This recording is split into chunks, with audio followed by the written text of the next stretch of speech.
Magandang oras mga kababayan, mga ka-Golden Boy. Gaano nga ba kalala na ngayon ang ekonomiya ng China? Kasi ang China ay magaling sa poker face. Itong magkunwari na malakas pa rin ang kanilang ekonomiya. Ngunit merong mga video ngayon na lumalabas sa social media, sa YouTube, na nagpapakita ng mga demonstrasyon at mga negosyante na nagsasabi ng katotohanan. Kagaya na lamang dito sa video na ito, courtesy ni Pinoy Mystery Channel, ay atin na mapanood, matunghayan na talagang naghihirap ang China dahil sa tariff war ni Donald Trump. 2 buwan pa lamang ay tumikluhod na ang China. Lalo na kapag tatagal ito, ay talagang tapos ang kanilang ekonomiya. Kaya ngayon nga ay nagkumahog na angkinin talaga ang WPS. Kasi ang WPS, ang malawak na karagatan diyan ay future ng China dahil maraming makukuha, hindi lang pagkain, hindi lang laman dagat, kundi yung tinatawag diyan na white gold na nasa ilalim ng karagatan.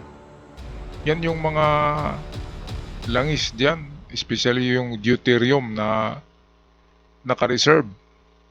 At kung sino man ang maswerteng magbarena dyan, mag-drilling,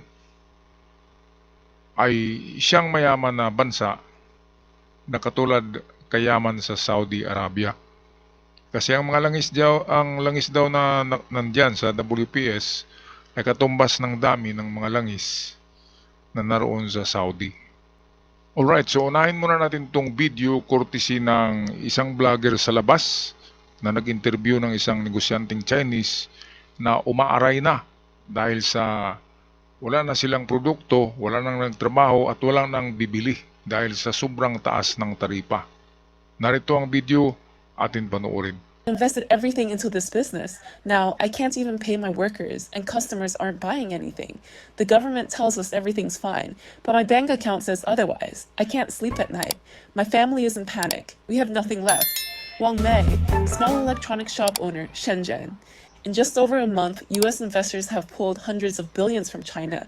Its stock market has lost nearly a third of its value, and millions in the middle class are facing financial ruin. The government says everything is fine, but on the ground, factories are closing, protests are erupting, and confidence is collapsing. This is not speculation. This is a reckoning, and it all started on April 2nd. What exactly triggered this collapse? Why did it happen so fast? Ayan, so napakabilis talaga ang pagbagsak ng ekonomiya ng China. Ramdam kaagad sa mga negosyante, pero si Xi Jinping ay hindi niya ramdam kasi tumatanggap lang siya ng pera galing sa mga manggagawa, di ba?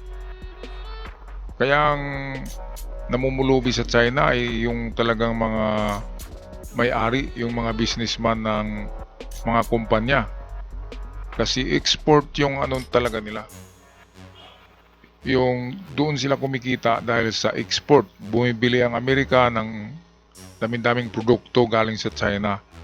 At pangalawa na mga bansa ay kagaya ng itong sa Europe, UK, yan ay malaki rin kapag nag-import sa China, lalo na yung ibang parte diyan sa Europe. Lahat naman ngayon ay kahit Pilipinas ay China na ang ating mga produkto dahil nga mura.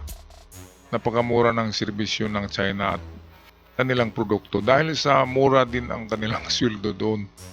Okay, so etong pangalawang video clip ay courtesy sa atin ito ni Pinoy Mystery Channel. Atin na panoorin.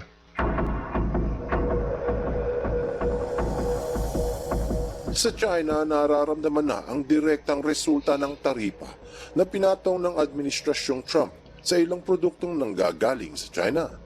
Gayunpaman, masaya pa rin ang maraming inchik sa bansa dahil nakaligtas sa patong na buwis ang mga maliliit na produkto, ang tinatawag nilang de minimis rule.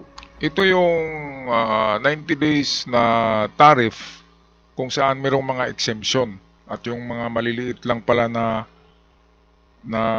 halaga ng mga produkto noon ay exempted pala yun sa tariff. Kaya walang problema. Ngunit ngayon, ay tinataripahan na daw. Kahit na toothpick, meron ng taripa sa US. Kaya lagot ng China kahit na toothpick lang na produkto ay may taripa. Kaya yan, mahirapan na ang China dyan. Kasi pati maliliit na produkto ay hindi nabibilhin eh. Hindi nabibilhin ng Amerika sa kanila. Ang Amerika ang pinakamalaking trade sa China. Ibig sabihin, malaki pagbibili. Volume pagbibili ang Amerika ng mga produkto galing sa China. Kaya dapat suki eh. Kapag suki, customers is always right. Yan ang motto eh. Nakalimutan ni Xi Jinping dahil hindi siya nagtatrabaho. Nangungulikta lang siya ng taxes eh. Kaya aaray talaga ang mga ano diyan, ang negosyante. Anong silbi ng mga nagtatrabaho na marami? Maraming stocks na nagawa, di ba? Sabihin natin sapatos. Anong silbi ng maraming sapatos na nagawa sa China kung hindi ito mai-deliver at walang bibili na Amerika? Ngayon ang kanilang target ay India eh. Doon daw nila ipadala sa India. Ang India naman ay umaayaw. Dahil para sa India, mahal pa rin ang mga produkto na yan. Dahil ang India ay isang producer din. At lalo na, mayroong hidwaan ng China at India. Kaya hindi pwedeng bibili ng India ang produkto ng China na nandyan ngayon sa mga warehouse na inaanay na dahil sa hindi ma-deliver sa Amerika. Alright, balik tayo kay PMC Pinoy Mystery Channel. Ito yung mga pinadadala sa Amerika na hindi hihigit ng $800 ang halaga. Kasama dito yung mga nasa eBay at yung Temu na mababang halaga lamang ang binebenta. Iwas sila sa taripa. Nagalak na sana ang maliliit na negosyo at nakaligtas ang mga minor companies dahil sa loophole ng de minimis. Hanggang pumasok ang buwan ng Mayo at nasilip ito ng administrasyon.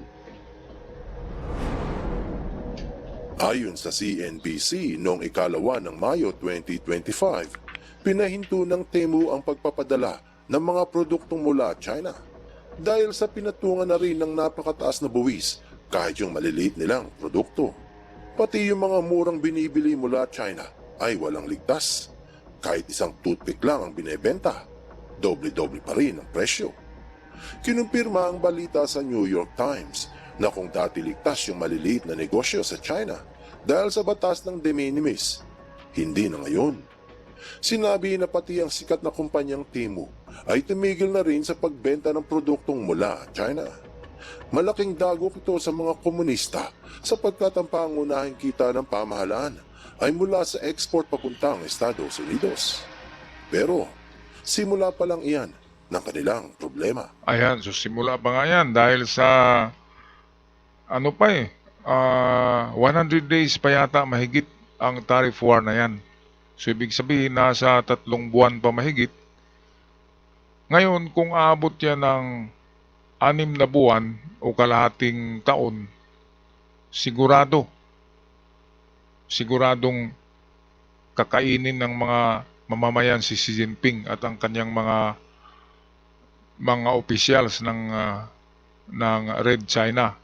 Kaya ito ang mangyayari diyan. Maulit ang history ng the last emperor of China, si Xi Huangdi, kapangalan din ni Xi Jinping. Si Huangdi, the last emperor in China, ay binitay ng mamamayan sa China dahil sa paglustay ng pera ng China. Ito yung paggawa ng emperor ng underground city na mayroong 2,000 mahigit ka sculpture ng mga army na nagbabantay sa kanyang libingan underground at gumawa din siya ng mga ito yung pinaka-expensive. Gumawa siya ng mga ilog sa underground na ang tubig ay gawa sa mercury. Ginagawang ilog. Kaya daming mercury. Kaya nauubos ang pera ng China noon at binitay ng mamamayan si Xi Huangdi, the last emperor of China. So itong si Xi Jinping, ito talaga ay offspring or ito'y sumunod talaga to sa mga doktrina ni Mao Zedong or Mao Zedong. itong si Xi Jinping ay loyalista ni Mao Zedong. Kaya komunista na komunista at diktador na diktador, at mataas ang ego at pride. Kahit na tumikluhod na, makipagdigma pa rin sa Amerika ng tariff. Sabi ni Xi Jinping ay labanan ko ang Amerika. Hindi kami luluhod, never kneel down. Nagpalabas pa sila ng mga video noon, di ba? Anong never kneel down? Iiyakan na nga eh. Kaya itong pagiging arugante ni Xi Jinping na hindi daw siya luluhod sa Amerika, hindi yan totoo. Luluhod siya sa Amerika. Dahil kung hindi siya luluhod, mamamatay lahat ang mga negosyante sa China at baka siya ay kakainin na hilaw. Hindi na siya lulutuin.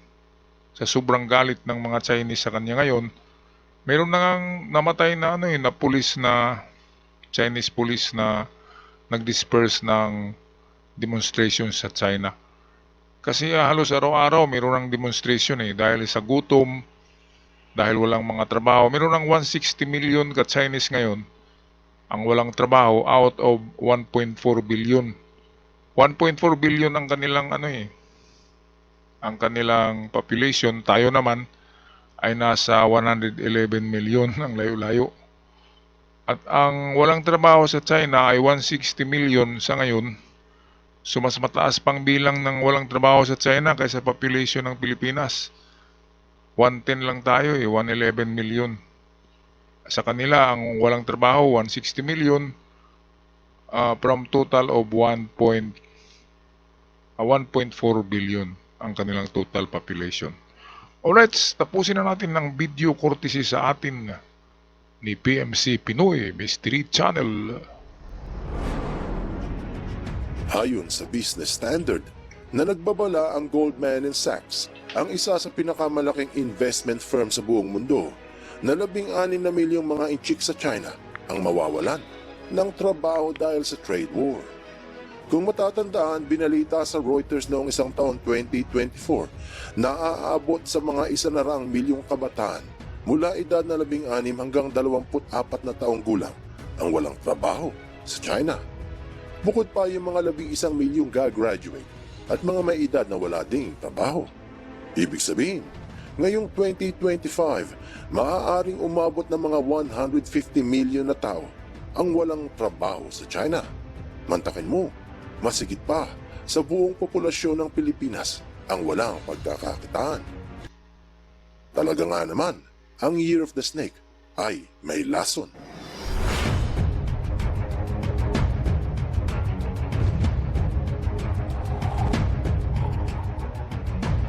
Ito mga kababayan, ano nga ba ang sanhi ng sudden collapse of China? Ayon sa mga eksperto, yan ay dahil sa maling pamamalakad ni Xi Jinping.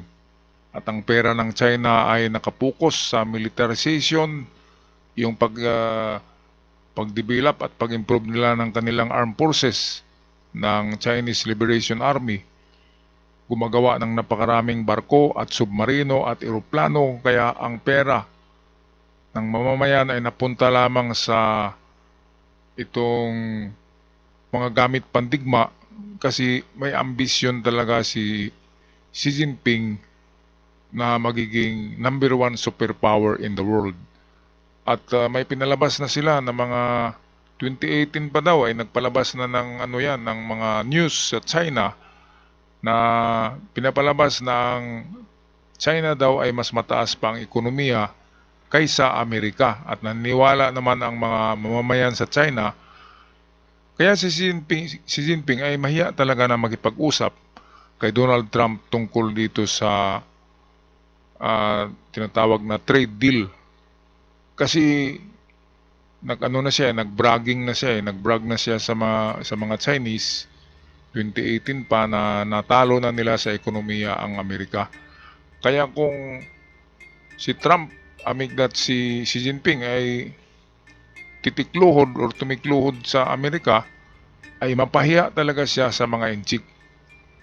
So yan, dahil sa mga doktrina ni Xi Jinping na yung mga gawa-gawa lang, na kukunin niya ang simpatiya ng sanlibutan sa mga video-video lamang at mga propaganda. Propaganda ang tama dyan eh. Pati propaganda. Pati nga di ba yung Vatican ay nag-influensya sila. Napansin nyo, di ba, ang dami-daming nag-vlog tungkol kay Tagle, na si Tagle daw ang next pope. Yun ay mga trolls ng China. Dahil walang ibang Asian na magiging Santo Papa si Tagle.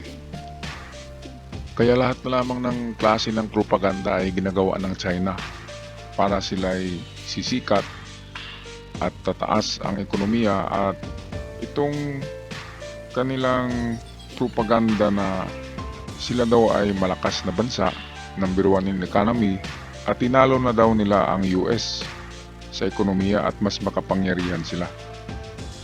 Ito nga ang tinatawag na paper dragon or paper tiger ang China. Papilang pang parang pampunas lang, di ba?